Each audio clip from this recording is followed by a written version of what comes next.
त्यामुळे सोनम वांगचुक यांची प्रकृती सध्या स्थिर असल्याचं कळतंय। सफदरजंग रुग्णालयाकडून वांगचुक यांचं हेल्थ बुलेटिन जारी करण्यात आलेलं आहे। डॉक्टर वांगचुक यांच्या स्थितीवर सतत लक्ष ठेवून असल्याचं कळतंय। वांगचुक यांनी IV फ्लुइड्स घेण्यास नकार दिल्याचं सुद्धा माहिती आहे।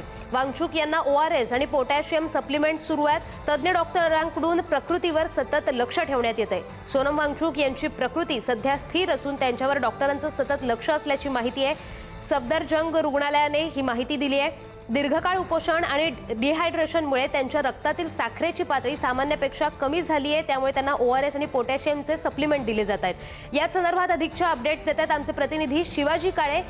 शिवाजी, सोनम वांगचुक यांची स्थिती सध्या स्थिर असल्याचं कळतंय, काय अधिकची माहिती? सध्या त्यांची प्रकृती स्थिर आहे। त्यांच्या रक्तातील साखरेची पातळी सामान्यपेक्षा कमी असल्याचं डॉक्टरांचं बुलेटिन सांगतंय। डॉक्टरांच्या मते वांगचुक यांच्यावर सतत देखरेख आणि निरीक्षण ठेवणं गरजेचं आहे। वांगचुक ORS आणि पोटॅशियम सप्लिमेंट घेत आहेत, मात्र डॉक्टरांचा सल्ला अजूनही त्यांनी IV फ्लुइड्स आणि ग्लुकोज घेण्यास नकार दिला आहे। त्यामुळे त्यांची प्रकृतीच्या दृष्टिकोनातून त्यांनी हे घेणं गरजेचं आहे।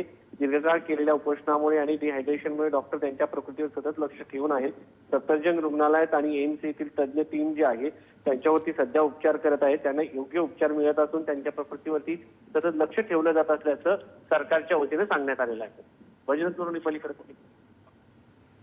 जी धन्यवाद शिवाजी दिलेल्या माहितीबद्दल। तर सोनम वांगचुक यांची प्रकृती सध्या स्थिर असल्याचं कळतंय। तज्ञ डॉक्टरांकडून प्रकृतीवर सतत लक्ष ठेवण्यात येतंय। सफदरजंग रुग्णालयाकडून हेल्थ बुलेटिन जारी करण्यात आलेलं आहे। सोनम वांगचुक यांची प्रकृती सध्या स्थिर आहे। वांगचुक यांनी IV फ्लुइड्स घेण्यास नकार दिलाय, मात्र ORS आणि पोटॅशियम सप्लिमेंट्स त्यांना सुरू आहेत। सोनम वांगचुक यांची प्रकृती सध्या स्थिर असल्याचं कळतंय।